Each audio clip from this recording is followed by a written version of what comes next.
Welcome back. Today, we are going to progress through the UHV age.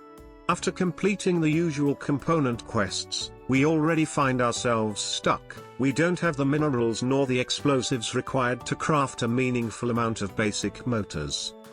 The TNT usage is mostly due to the compression of the millions of rocks required to make bedrock EM.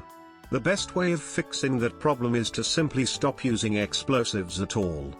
To do so, we can craft our first UHV machine, an electric implosion compressor.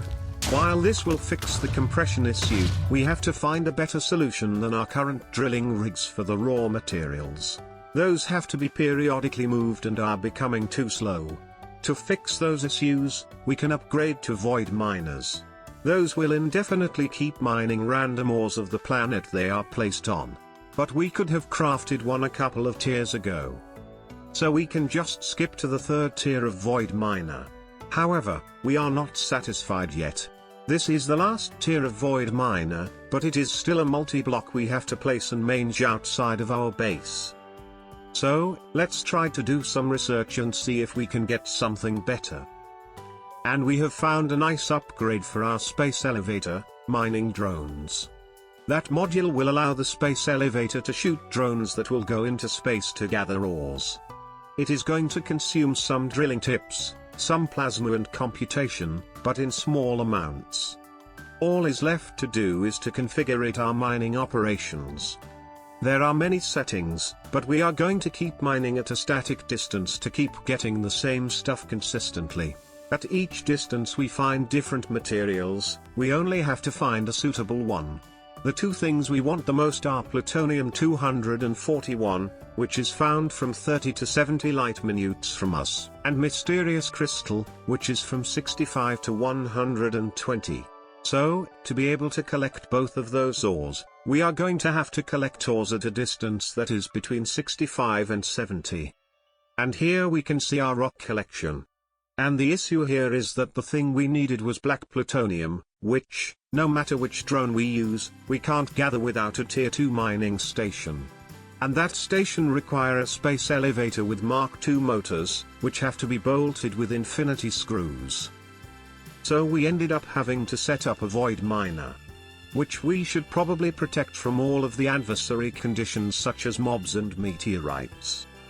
Anyways, we are now gathering even too many resources, but for the moment, we are going to slowly work them. We can focus our ore plant on working just what we need.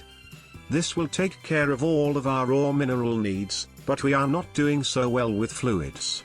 The infinite oil pump, which does not deplete oil fields, is gated a bit further than where we are, so, for the moment, the best we can do is siphon a whole planet from a space station.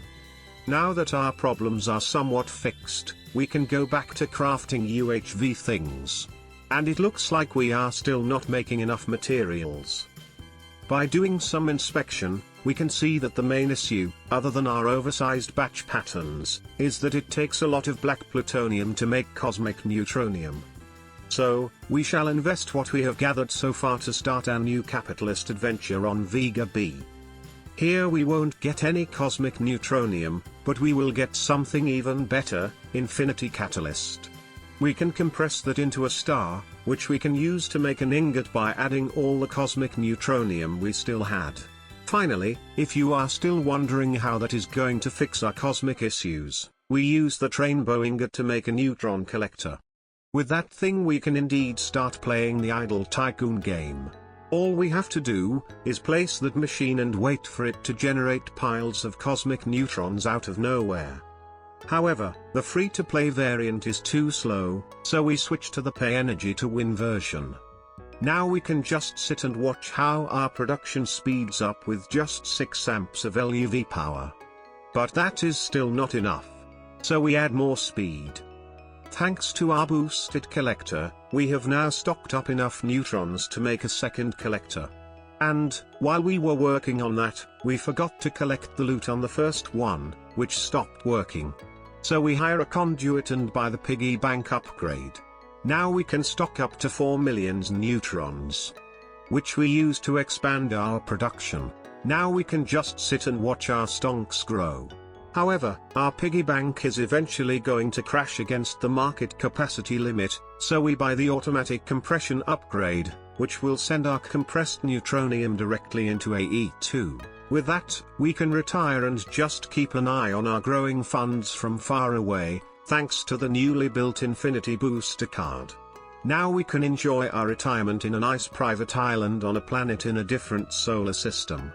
Here we can enjoy a nice walk on the beach and also take some immersion to check out the coral reef. And here we had a new idea. We can take some of those cool looking algae and try to make a new capitalistic adventure. However, collecting like that would cost too much manual effort, so we shall try to analyze a small sample in our clean room. And, after a lot of analysis with the help of our new Biolab, we have managed to isolate the species that created those nice weeds. Which turns out its diet consists of some really special stuff, a special unknown nutrient agar made out of meat, stem cells and unknown fluids. We quickly build a new processing plant that works the secret recipe for that stuff, and it turns out that this feed is even more expensive when we take power consumption into account. Then we build a new set of vats, where those new extraterrestrial species can feast and leave a nice broth for us to capitalize on. However, that stuff is too raw for the market. We want to centrifuge and then extract some seaweed extract from it. But its value can be further increased. We can use another new bacteria to synthesize some stuff that is totally not going bad. Then, before mold starts to form, we move that stuff into an assembly line, where we can make some new circuits that hopefully will not know how we made them. If they knew, they would probably want to take over the world to fix the destruction caused by our capitalistic corporation. But I'm sure they won't turn every other circuit against us.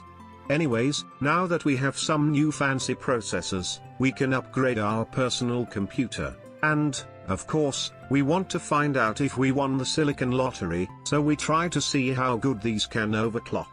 After fiddling with the clock and voltage settings, we managed to crash our system. The failure was caused by the PSU, which was not powerful enough. So we switched to an RGB one. With that our system seems to work fine and it produces 13K computation, which we shall use to research the second tier of mining module for our space elevator, which, in the meantime, we updated with the infinity screws.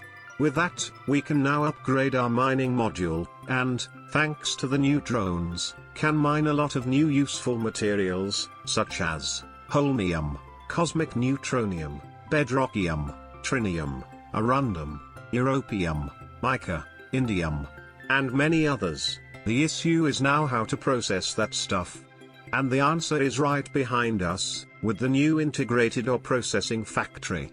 That machine can easily process thousands of ores at once. However, since each mineral can be processed in many different ways to obtain different byproducts, we shall have at least 3 ore processing factories for the 3 main ways of processing. And all of those new machines are using quite a bit of power, so I think it is time to upgrade our generators. But, rather than adding more of them, we should change the fuel and its efficiency. In other words, we shall go from this to this.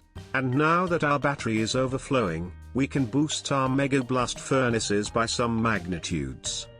The only thing left behind is our fusion reactors, so we shall get into crafting a better one. And, of course, we will also have to make some coils. All is left to do is to build the structure and connect the cabling. And with that new reactor, we can fuse americium at a proper speed. Or stock up really quick a lot of helium plasma. And with that, I think our base is well set to finally start the late game. But, before starting a new progress chapter, I think we shall take one more vacation. This time we go have a trip on Barnard Sea Mountains. And here we can't help but notice some weird tree we had never seen before. We shall take a sample which we will analyze later on. But the weirdest thing is a book which has been left at the foots of that tree. We can't help but fall for the curiosity and pick it up. Upon inspecting, it looks like this book narrates of some ancient history of some old civilization and its technology.